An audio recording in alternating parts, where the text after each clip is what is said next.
Verse 5 says, then Pharaoh's daughter went down to the Nile to bathe, and she and her attendants were walking along the riverbank. She saw the basket among the reeds and sent her female slave to get it. She opened it and saw the baby.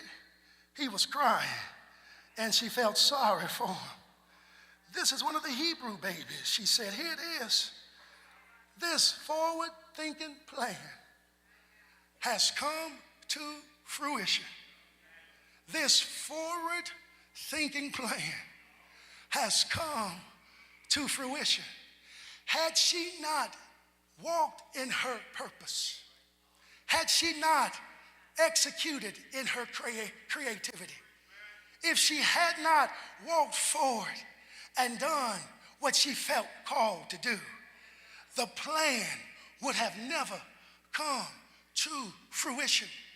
Saints, do not diminish what God is doing in your life.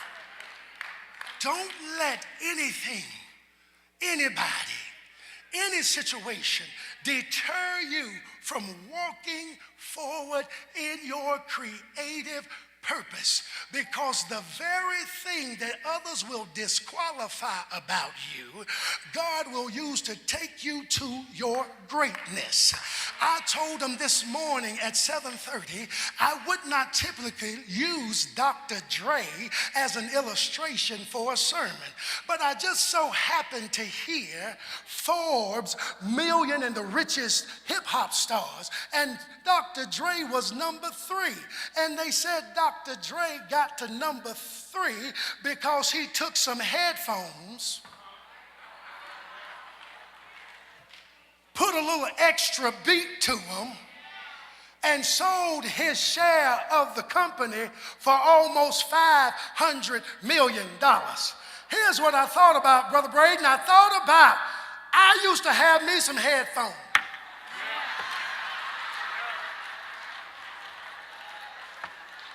I used to have a Walkman. Y'all laughing, but you know I'm telling the truth. And if you from the 70s, you had some earmuffs on.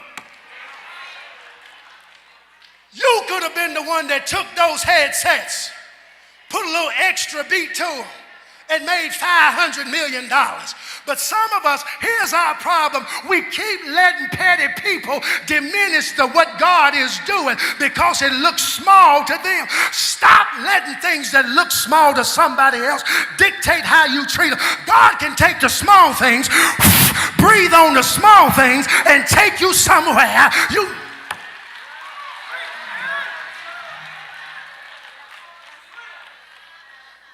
Verse 7, I'm almost through, says, then his sister, little nosy sister,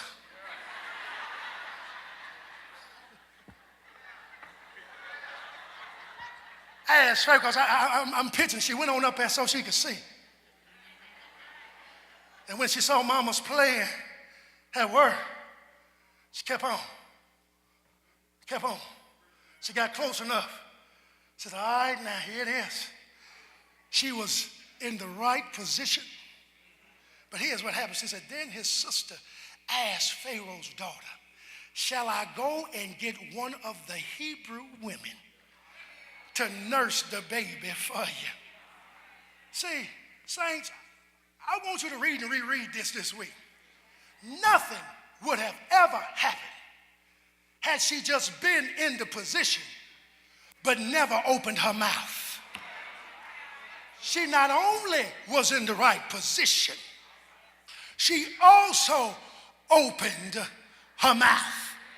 And saints, some of our problem is we in position, but we won't open our mouth.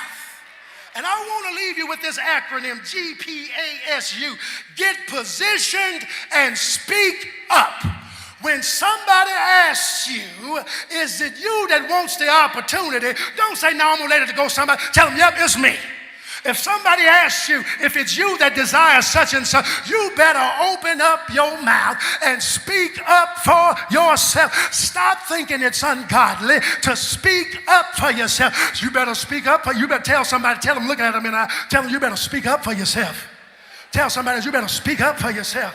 Pastor Phillips, you better speak up for yourself. Pastor Phillips, you better speak up for yourself. Pastor Gordon, speak up. Brother James, speak up for yourself. Because let me tell you something. Some of the opportunities that you desire will pass you by if you do not open up your mouth. And they told you that a closed mouth was. That's why some of us starving spiritually now. Because we won't open up our mouth.